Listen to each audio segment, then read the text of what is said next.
Gritos en la oscuridad se llama el tema de esta mañana. Gritos en la oscuridad. ¿Está conmigo acá, hermano? Bueno, yo creo que todos hemos oído de la conversión del apóstol Pablo. Antes él se llamaba Saulo, o sea, Saúl, ¿verdad?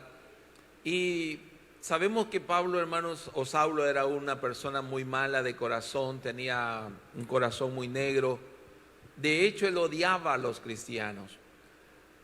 El cristianismo, hermanos, se enfrentó al imperio romano, se enfrentó a los judíos o la religión judía, se enfrentó al intelectualismo griego y a pesar de eso, hermanos, sobrevivió hasta nuestros días y aquí estamos nosotros ahora. Sin embargo, hermanos, en este caso, Pablo se disponía a ir a matar cristianos. Allí en Hechos capítulo 9, versículo 1 y 2, dice la palabra del Señor, que Saulo, respirando aún amenazas y muerte contra los discípulos del Señor, fue donde el sumo sacerdote, o sea, el líder de los judíos, de los sacerdotes judíos, y le pidió cartas para ir a las sinagogas, o sea, a los templos de Damasco, que era un país más al norte. O sea que ya había persecución, los cristianos ya andaban huyendo por todos lados por estas matanzas. Y Pablo no le bastó perseguirlos dentro del territorio israelita, sino que los fue a perseguir hasta el norte, ya buscando Europa, ¿verdad? Y dice que pidió cartas para las sinagogas de Damasco a fin de que si hallase algunos hombres o mujeres de este camino, los trajese presos a Jerusalén. Sin embargo, hermanos, la gracia y la misericordia de Dios, ¿cuántos creen que Dios no desecha a nadie? A la persona más mala Dios la ama, hermanos, y Dios lo anda buscando. Y así que Pablo iba en esta encomienda de matar cristianos. Cuando Dios se le aparece, Jesús se le aparece como una luz resplandeciente al mediodía, tan electrizante, tan resplandeciente. Dice ahí en el versículo 3, mas yendo por el camino aconteció que al llegar cerca de Damasco, repentinamente le rodeó un resplandor de luz del cielo cayendo en tierra y oyó una voz que le decía, ¿cómo le decía? Saulo, Saulo, ¿por qué me andas persiguiendo? Obviamente Jesús, hermanos, se refería a la iglesia, pero como la iglesia es el cuerpo de Cristo. Y entonces la primera pregunta que Pablo le hace a aquella voz está ahí en el versículo 5 y 6 y le dijo, ¿quién eres, Señor? Y él le dijo, yo soy Jesús a quien tú andas persiguiendo. Y después le dice, dura cosa te es dar coces contra el aguijón. Esto es lo que le quiso decir Jesús a Pablo es, ¿por qué le estás pegando puntapiés a un estacón con punta? Vas a salir dañado. Eso es lo que andaba haciendo Pablo. Cuando perseguía a la iglesia, lo que estaba haciendo es pegarle patadas, como decimos en buen salvadoreño, a un estacón puntudo. Te vas a terminar dañando, le dijo el Señor. Entonces, bueno, allí viene la segunda pregunta, que es a la que yo me quiero referir esta mañana.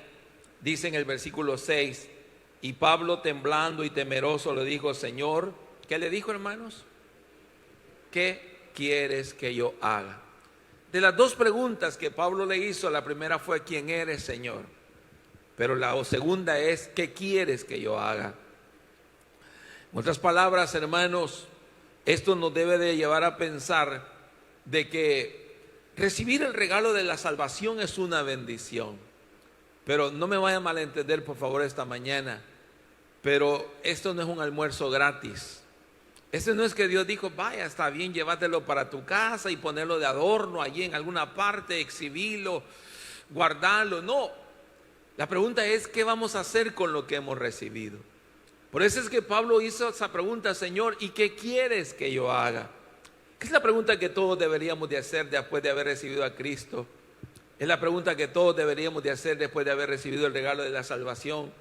Señor, ¿me quedo con Él o tengo que hacer algo con esto que tú me has dado? ¿Está aquí conmigo, hermano, esta mañana? Y eso es lo que vamos a hablar esta mañana. Pablo, hermano, relata su conversión en tres partes del libro de los Hechos. La relata en el capítulo 9, la relata en el capítulo 22 y la relata en el capítulo 26. Y en cada una de esas tres partes que Pablo relata su conversión, él revela un propósito por el cual Dios lo llamó. Así que la primera vez que Pablo relata su conversión está ahí en Hechos 9, versículos 7 al 9. Y los hombres que iban con Saulo se pararon atónitos y oyendo a la verdad la voz, mas sin ver a nadie. Entonces Saulo se levantó de tierra y abriendo los ojos no veía a nadie. Así que llevándole por la mano le metieron a Damasco, donde estuvo 3 días sin ver y no comió ni bebió. Y en versículo 10 dice: había entonces en Damasco un discípulo llamado Ananías, a quien el Señor le dijo en visión: Ananías, y él respondió: heme aquí, Señor. Y el Señor le dijo: levántate y ve a la calle que se llama Derecha y busca en casa de Judas a uno llamado Saulo de Tarso, porque he aquí que él ora y ha visto en visión a un varón llamado Ananías que entra y le pone las manos encima para que recobre la vista. Es casi como que me dijeran: mira, allá en las montañas de Sinaloa hay uno que se llama el Chapo Guzmán. Quiero que vayas a orar por él. O sea, yo digo: no, yo no voy a salir vivo de allí, ¿verdad? Algo así le tocó a Pablo, o sea, ir a orar, a Ananías, ir a orar por tremendo criminal. Y con justa razón, él tenía dudas. Y dice en el versículo 13: entonces Ananías respondió: Señor, este hombre tiene mala fama. Yo he oído de muchos acerca de este hombre, de cuántos males le ha hecho a tus santos en Jerusalén. Y aún aquí en este país de Libia, aún aquí tiene autoridad de los principales sacerdotes para prender a todos los que invocan tu nombre. Y aquí viene, hermanos, la primera revelación a que nos ha llamado el Señor. En este llamamiento, hermanos, que Dios le hizo a Pablo, le revela y le dice ahí en el versículo 15: y el Señor le dijo a Ananías: ve porque, ¿qué le dijo, hermanos? Instrumento escogido me es este. ¿Para qué? Para llevar mi nombre en presencia de los gentiles y de reyes y de los hijos de Israel. Dios, hermanos, andaba buscando un instrumento para usar. Le aseguro que esta mañana, de entre todos los que estamos aquí, también Dios anda buscando instrumentos para usar. La palabra instrumento, hermanos, quiere decir vaso, vasija, herramienta, equipo. Dios, o esposa, ¿verdad? Porque también refleja eso, una persona que le va a ayudar. Dios anda buscando, hermanos, esos instrumentos. ¿Para qué? Para que lleven. La palabra llevar es poner la mano y ahuecarla para depositar algo allí. Yo quiero decirle esta mañana, me entienda o no me entienda, Dios tiene una gran carga por la humanidad. Dios tiene una gran carga por este mundo. Dios, hermano, gime, llora por este mundo al grado que mandó a su Hijo Jesucristo a morir por nuestros pecados para salvar a la humanidad. Dios tiene una gran carga por los pecadores, por los que sufren. Pero oiga bien lo que le voy a decir esta mañana: Dios anda buscando sobre quién depositar su carga. Por eso dijo el Señor: mi yugo es fácil y ligera mi carga. Yo le voy a poner un ejemplo esta mañana, y perdone que sea personal, pero ¿por qué yo estoy aquí ahora? ¿Y por qué no estoy en otra parte? Porque yo estoy aquí en este lugar y no estoy, ¿qué?, en alguna parte del mundo haciendo otra cosa. ¿Por qué estoy aquí? Porque cuando tenía, recién terminado mi carrera, 22 años,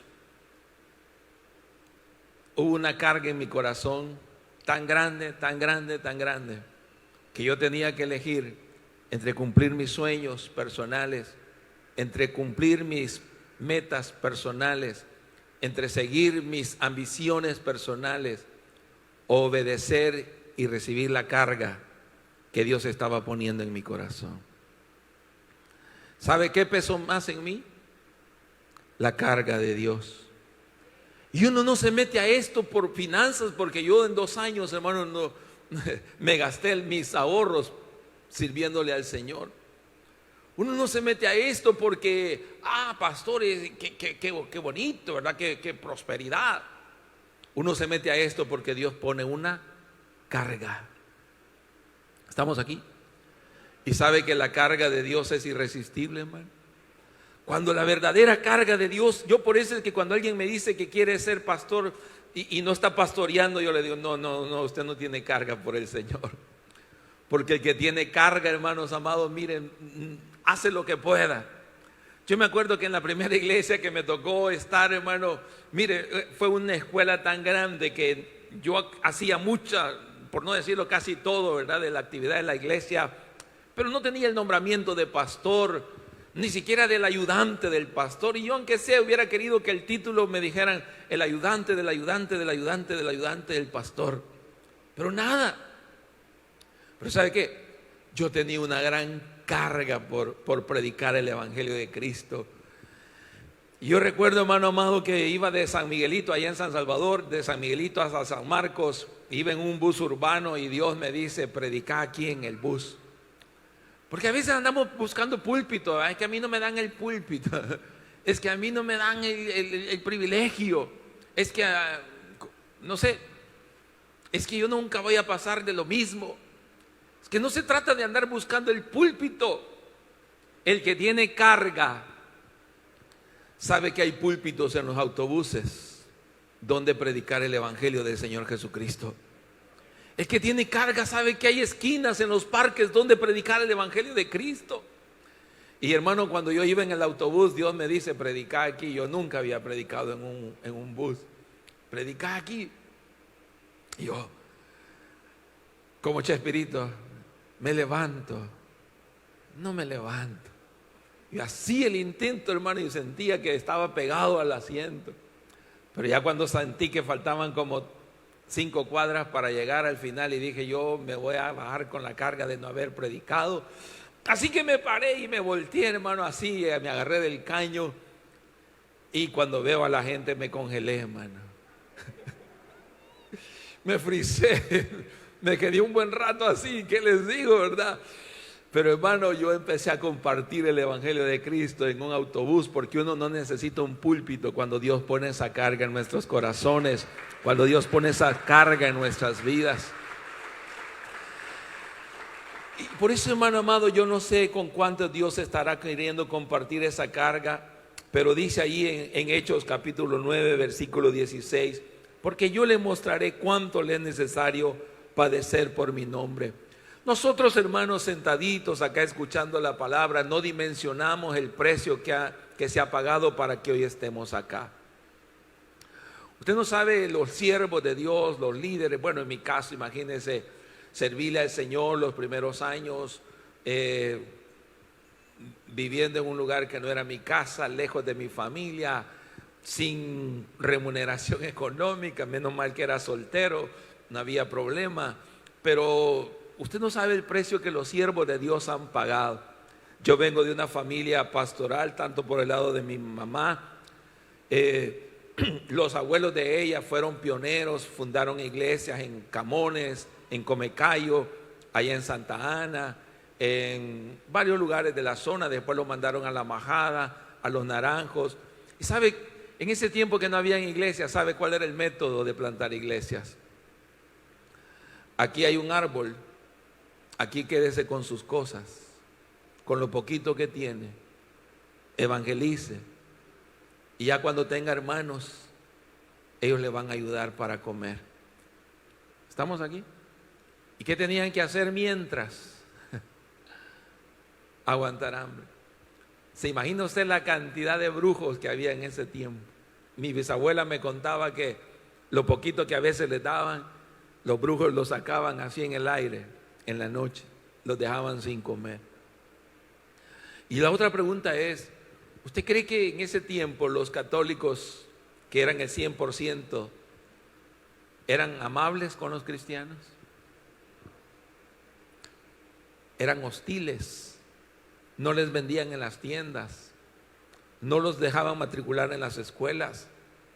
Entonces, hermano amado, uno dice, solo predicando el evangelio uno se da cuenta del precio que se paga, de lo que cuesta, hermanos, compartir el evangelio de Cristo. Ahora bien, hermanos, esa carga es la que, por eso que este tema es de los oídos espirituales, porque hay gritos en el silencio que nosotros no alcanzamos a escuchar. yo sé que estos son anécdotas, no puedo decir que sean realidades científicas, pero más de alguna vez dicen que han perforado la tierra y se han topado con escuchar gritos, ¿verdad? Despavoridos. Pues yo lo que le puedo contar esta mañana es que cuando Dios, dentro de las cosas que Dios puso, los sueños que Dios puso en mí para dedicarme al ministerio, y yo uso siempre esta ilustración porque así fue. Yo me acuerdo que yo tenía una prima, hermanos, que ella era una chica bien elegante, o sea, ella era muy alta, era rubia, ojos claros, ojos verdes. Por su físico ella ya trabajaba como modelo en algunos comerciales, imagínense para que tenga idea, ¿verdad? Pero por alguna situación de decepción en el matrimonio, en el hogar, ella obviamente no era cristiana, empezó a ir a discotecas, quizás a consumir licor, y a ver hasta dónde va llegando el deterioro, hasta que ella terminó literal consumiendo drogas y terminó como un indigente. ¿Ha visto los indigentes en la calle? Así terminó ella. La gente que usted mira a veces como indigente, usted no sabe de dónde vienen. Usted no tiene ni idea que así es, a lo mejor son profesionales. Pero Satanás lo lleva a ese estado. Ella terminó en la calle, murió en un andén de una calle. Pero el punto es que una noche yo estaba soñando, quizás tenían unos 20 años, yo unos 21 años, y empecé a soñar que estábamos en una reunión de iglesia. Y mi líder de ese tiempo me dijo en el sueño: anda a repartir dulces, pero empezá allá afuera, me dijo. Compartí, pero empezá allá afuera. Entonces yo recuerdo que mientras iba a comprar los dulces, es como que yo estaba saliendo de aquí al portón de la iglesia, ¿verdad? Y empecé a escuchar detrás de mí unos gemidos, unos llantos de dolor.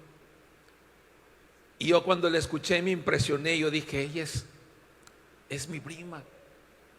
Pero yo sabía que estaba muerta y por eso yo no quería voltear a ver, porque sabía que ella estaba muerta. Y yo decía, y viene detrás de mí.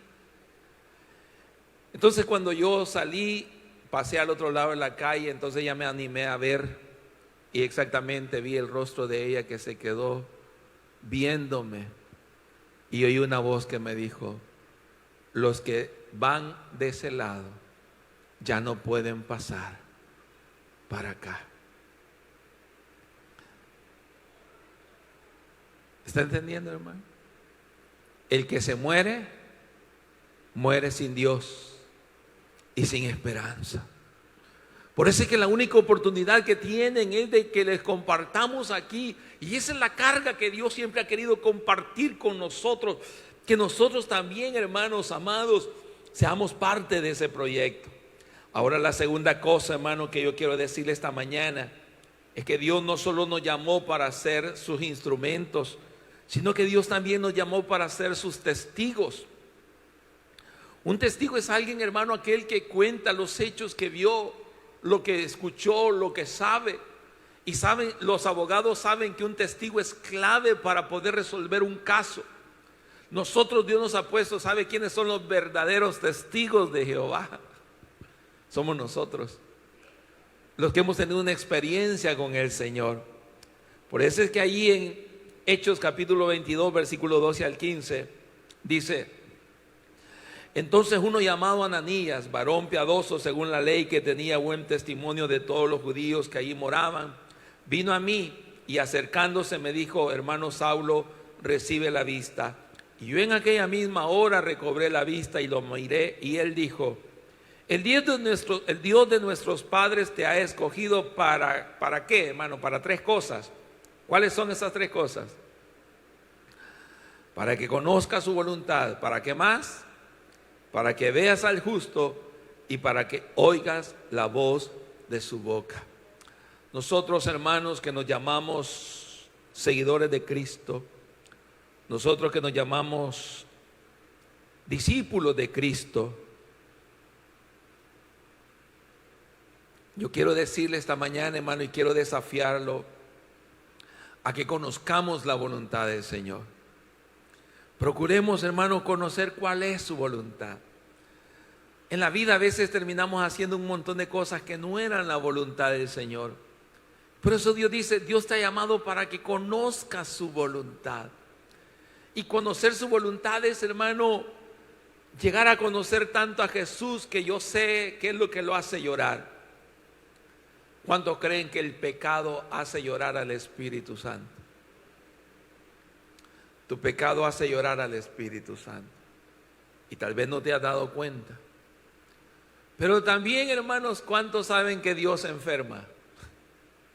¿What? Esa es una herejía, pastor. La Biblia dice en Apocalipsis que hay una clase de iglesia que enferma a Dios. ¿Cuál es la iglesia que enferma a Dios, hermano? Por cuanto no eres ni frío ni caliente, vieras lo que siento en mi estómago. ¿Estamos aquí? Hay iglesia que enferma a Dios y Dios dice, hermano, conocer la voluntad del Señor. ¿Qué es lo que Dios quiere? Primero, hermanos, dice allí la palabra del Señor en Mateo 18:14. Oiga bien, dice, así no es la voluntad de vuestro Padre que está en los cielos. ¿Qué dice, hermanos? Que se pierda uno de estos pequeños. Dios no quiere que nadie se pierda, hermano.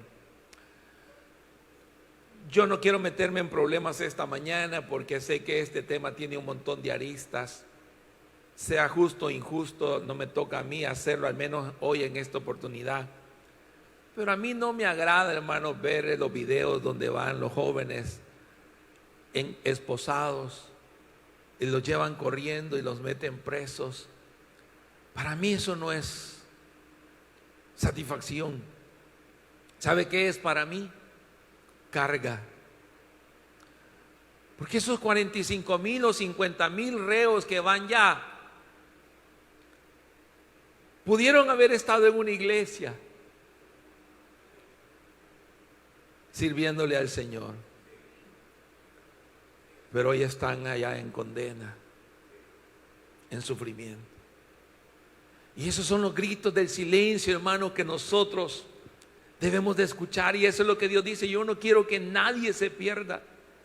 Mi voluntad, hermanos, dice el Señor, es allí en 1 de Tesalonicenses 4:3 dice, pues la voluntad de Dios, ¿qué es, hermanos? ¿Cuál es la voluntad de Dios?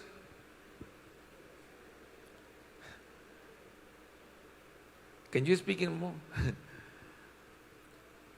Nuestra santificación. Nuestra santificación. Esa es la voluntad de Dios. Una iglesia que se aparte, que se consagre para el Señor, que entienda que hemos sido llamados para dejar el mundo en el sentido, hermanos, de las cosas que están ahí, que no nos van a llevar a nada, porque que nos llevan a estar muertos en delitos y pecados.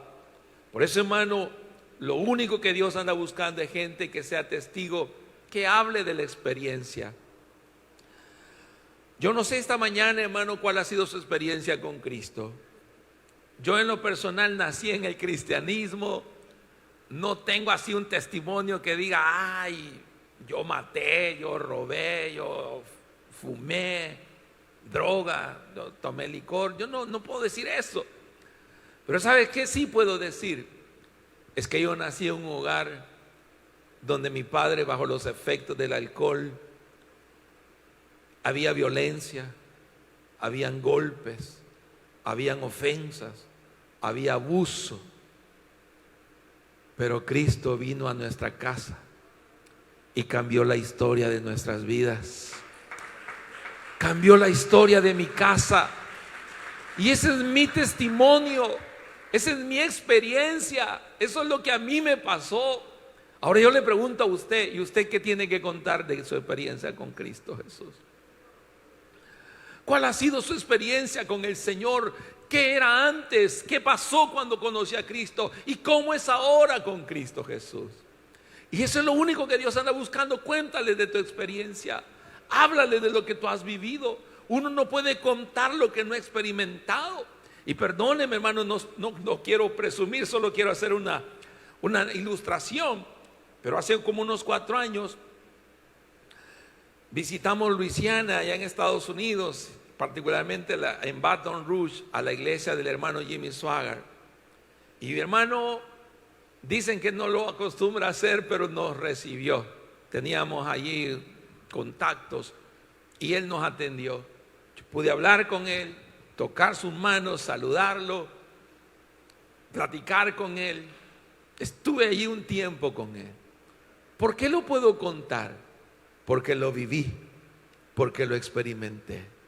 Y eso es lo único que Dios anda buscando, que usted le hable a la gente, hermano, de su experiencia, de lo que usted ha vivido con Cristo Jesús. Y yo quiero terminar esta mañana, hermanos. Lo último, primero dijimos que Dios nos ha llamado a ser sus instrumentos. Segundo, Dios nos ha llamado a ser sus testigos. Y por último, aunque usted no lo crea, y oiga bien, probablemente para algunos sea una herejía y que Dios me ayude a explicarlo, pero por alguna extraña razón, este proyecto de extender el evangelio, Dios necesita ayuda. ¿Estamos aquí? Dice, ¿what? ¿Que acaso Dios no es todopoderoso? ¿Que acaso Él no lo puede hacer solo? Pero Dios dice, no, yo quiero ayudantes. Yo quiero ayudantes. Entonces, mire, ahí lo que dice la palabra del Señor. La última vez que Pablo narra su historia, su conversión, en Hechos 26, 1 y 2. ¿Qué dice en Hechos 26, 1 y 2? En esta ocasión Pablo se defiende delante del rey Agripa.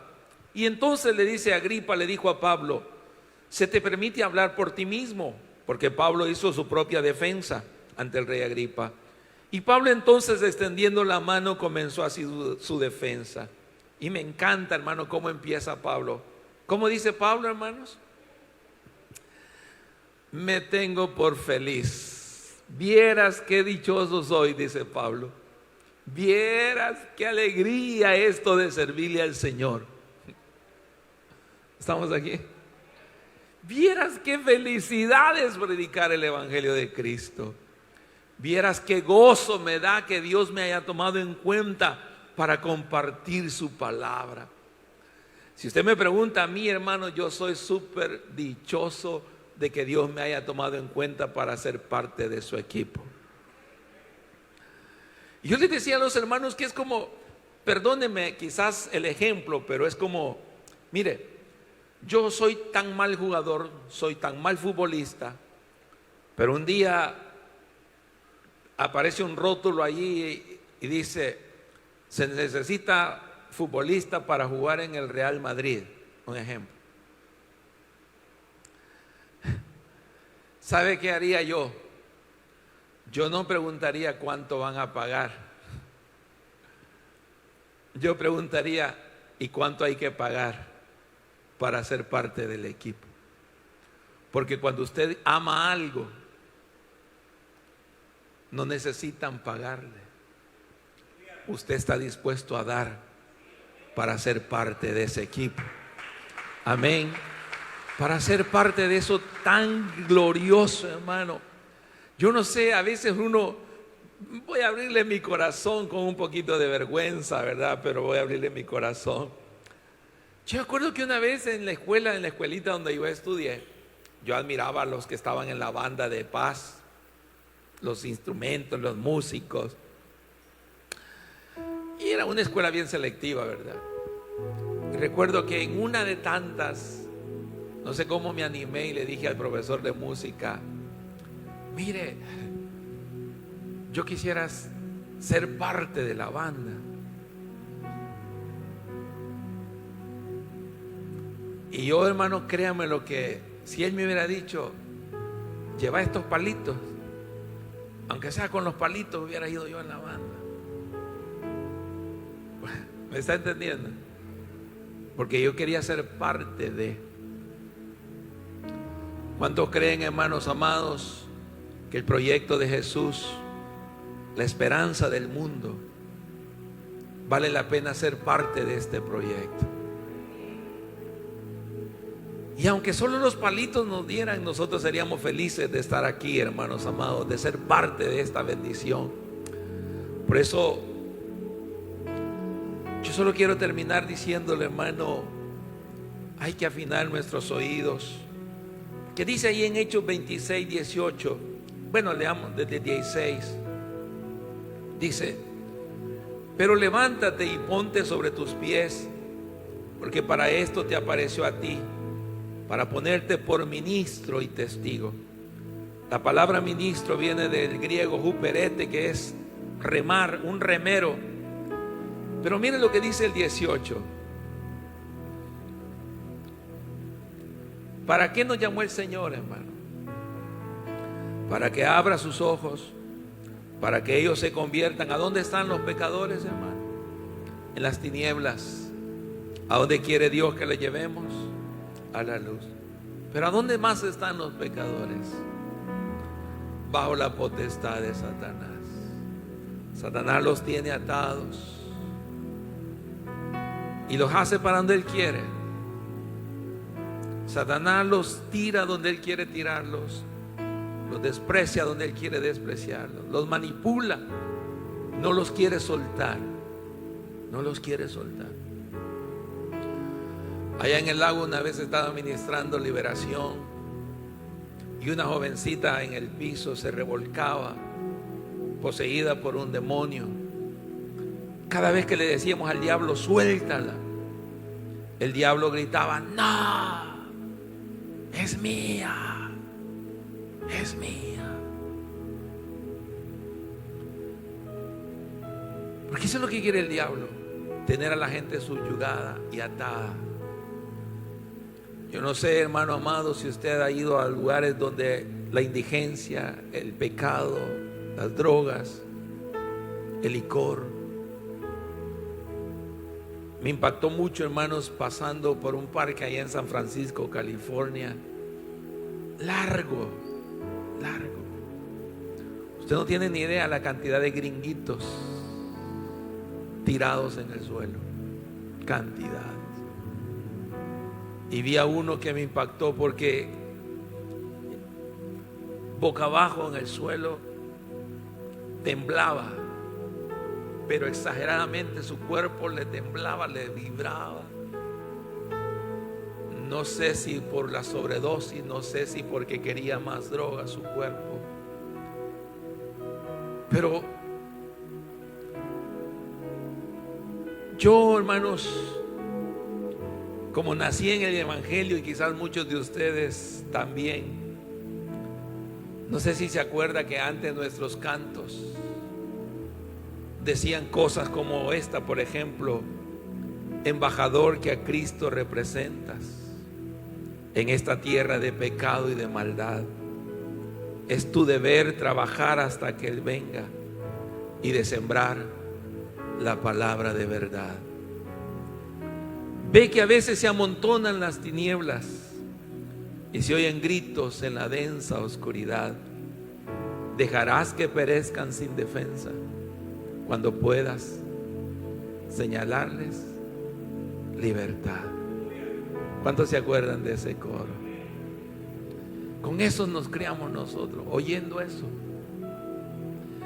Cuando yo, hermano, sentí el primer llamado de Dios a los 14 años, un pastor, después que predicó, cantó este canto que se llama llamamiento. ¿Quién irá a laborar los campos? Que el maestro pronto volverá. ¿Quién escuchará el llamamiento? El mensaje mío predicar. Y como decía el coro, hermanos: heme aquí, envíame a mí, dame todo tu poder, llevaré el fiel mensaje, yo iré, mi Señor, yo iré. Y la segunda estrofa, de hermano, decía: almas hay que van vagando en el mundo horrendo del pecar. ¿Quién escuchará el cruel lamento del que gime en la oscuridad. Señor amado, muchas gracias. Que esta mañana, Señor, podamos oír la voz, esos gritos de la oscuridad, Señor. Que a lo mejor sea un compañero de trabajo. Mientras sonríen, hay golpes intrafamiliares, hay abusos, hay sufrimiento. Pero esta mañana, Señor, queremos escuchar esa voz. Ponga esa carga en nosotros, Señor. Una iglesia que ha perdido la pasión, que pierde el amor por Cristo, pierde la pasión por los perdidos. Caliente nuestros corazones, Señor. Caliente nuestros corazones. Que esa carga, Señor, que sintió Pablo, que esa carga que sintió Eliseo, Señor, muchos la podamos sentir esta mañana, Padre amado.